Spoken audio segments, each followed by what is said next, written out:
pois iremos ver que os mestres gregos foram à escola com os egípcios. E todos nós somos discípulos dos gregos. Assim, a arte do Egito reveste-se de tremenda importância para nós. Olá!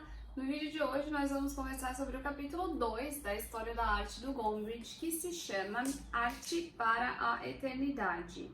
E tem como subtítulo Egito, Mesopotâmia e Creta. Apesar de que nesse capítulo ele foca bem mais na arte egípcia mesmo.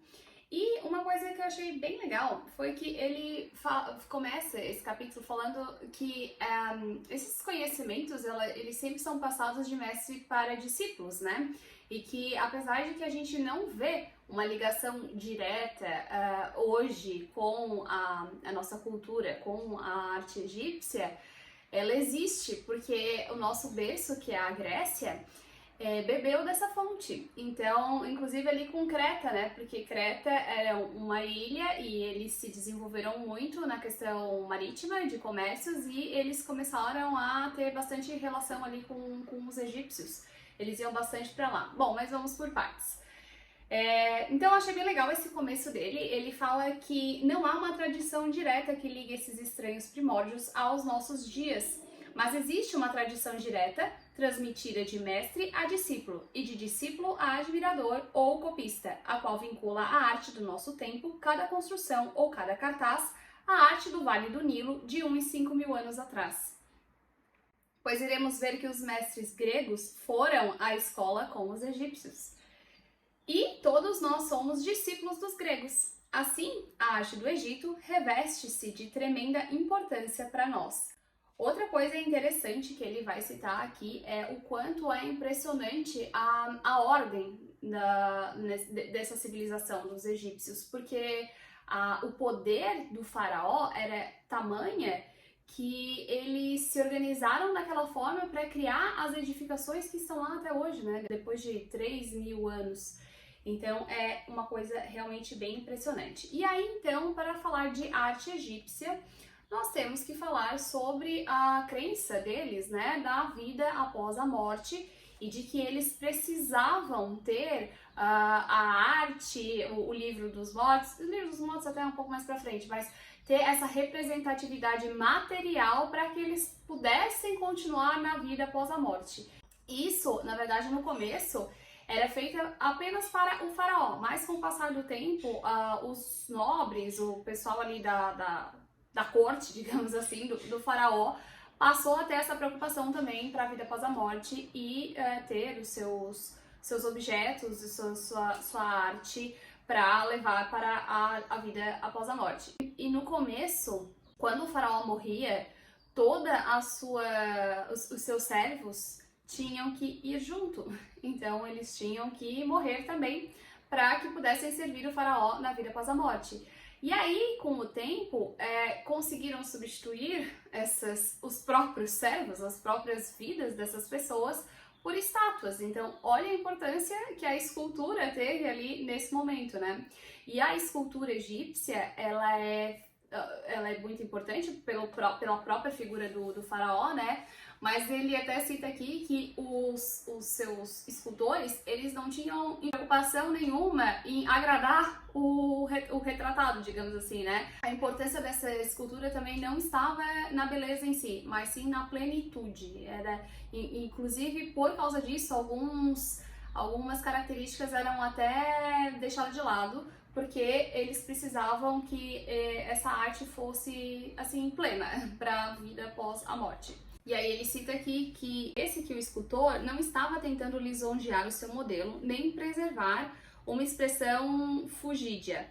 Interessava-se rigorosamente pelos aspectos essenciais. Ficavam excluídos todos os detalhes secundários. Talvez seja por causa dessa rigorosa concentração nas formas básicas da cabeça humana que esses retratos permanecem tão impressionantes. Bom, esclarecido que a arte egípcia é falar sobre a arte para as tumbas, né, para a vida após a morte, também temos que lembrar que a arte egípcia, a pintura, ela é feita de uma forma não realística. Eles não se importavam com a forma real daquilo que a gente vê.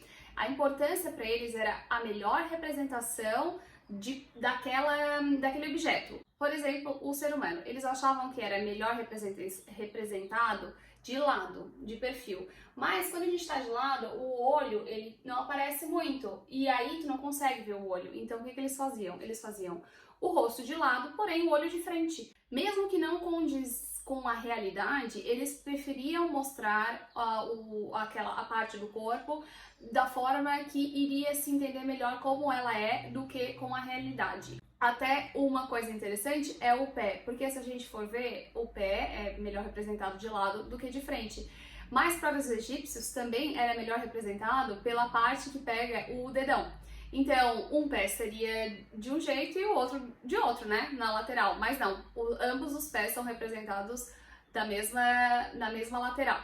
E então é assim, eles representam de acordo com o que eles acham que é melhor para entender o que está sendo retratado. Por isso também que quando eles vão retratar uma paisagem, não existe perspectiva. Eles mostram como eles acham que é a melhor representação para se entender ela. Outra coisa interessante, o Gombrich comenta aqui, eles desenhavam de memória, de acordo com regras estritas, as quais asseguravam que tudo o que tivesse de entrar no quadro se destacaria com perfeita clareza. O método do artista, de fato, assemelhava-se mais ao do cartógrafo do que ao do pintor. Aí ele vai trazer aqui como um exemplo o mural do túmulo de Khnumhotep, que é de 1900 a.C.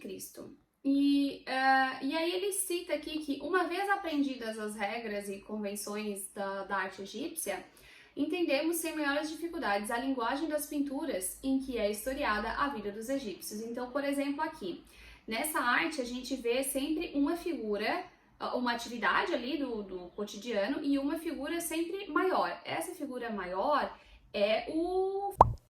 ele é sempre a figura mais importante. E depois, de acordo com a classificação dos outros personagens que estão aí, vai diminuindo de tamanho. Então a gente vê a esposa ali junto com ele na barca, e aí a gente vê os seus servos na pescaria, essas cenas do cotidiano que são representados ali na tumba, que fica ali gravado coisas da sua vida. Então, uma coisa bem interessante sobre esse desenho que ele vai trazer são os pássaros, que são muito bem representados. Dá pra ver que tem bastante preocupação e cuidado com a distribuição desses objetos ali na cena. E uma coisa bem interessante que o autor vai citar aqui é que cada ave ou peixe é desenhado com tamanha veracidade que os zoólogos ainda hoje podem reconhecer facilmente a espécie a que cada um pertence. Muito interessante. Bom, e aí falar de arte egípcia e arquitetura egípcia, né? A arte como um todo é falar sobre regras, sobre leis que eles tinham que seguir. E o artista, desde jovem, já aprendia todas essas regras, e quanto mais ele fosse fiel a elas, melhor era o artista. Então o artista não tinha assim muito espaço para criatividade, para criar coisas. Se ele fizesse isso, na verdade ele estava se afastando do trabalho dele, da função dele. Então quanto mais ele servisse a arte egípcia como ela já era instaurada, melhor ele estaria fazendo o seu trabalho. Diferente aqui do último vídeo que eu falei para vocês sobre a arquitetura persa, por exemplo, que à medida que eles foram conquistando os novos territórios, eles foram somando para sua arquitetura, né? Aqui na arte egípcia, não. Ela está hermética, não entra nada. Até teve uma época que ele vai comentar sobre o rei Amenófis IV, que é o Akhenaton, que é casado com a Nefertiti, que é da 18ª dinastia, e ele resolveu dar uma flexibilizada nessa arte. Foi a primeira vez que resolveram dar uma quebrada nas regras.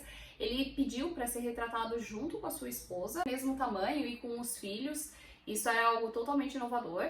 Ele, ao contrário dos outros faraós, ele acreditava em um só deus, no Aton, que é o deus Sol. Ele era um rei herético, né? Porque ele estava indo contra a tradição da religião egípcia. E depois o seu filho também dá essa flexibilizada ainda na arte, ele continua, que é o Tutankhamon.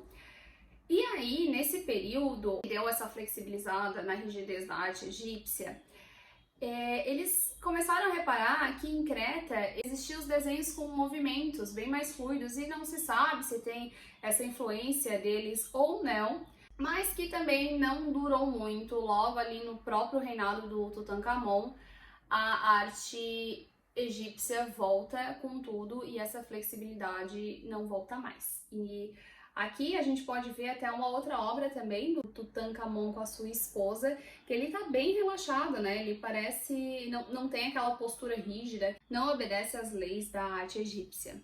Bom, agora falando um pouquinho da arte da Mesopotâmia.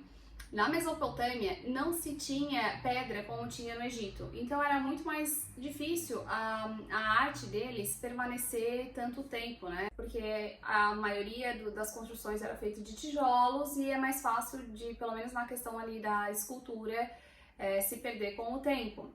Mas também tinha pedra e temos esculturas de pedra que foram deixadas por ele. E apesar de que os reis também eram enterrados com todas as suas coisas, não tinha essa preocupação de fazer toda a arte e envolvendo ali a tumba e tal. Então a arte da Mesopotâmia, ela era mais voltada para a guerra e também para a propaganda. Porque quando a gente vê as artes ali da Mesopotâmia, sempre eles que estão ganhando, né? Eles nunca perdem. Até o autor vai citar aqui que quando a gente olha a arte da Mesopotâmia, é como se a gente estivesse olhando um noticiário de 2000 anos atrás. Tudo parece muito real e convincente, mas se o observarmos com mais atenção, descobriremos um fato curioso.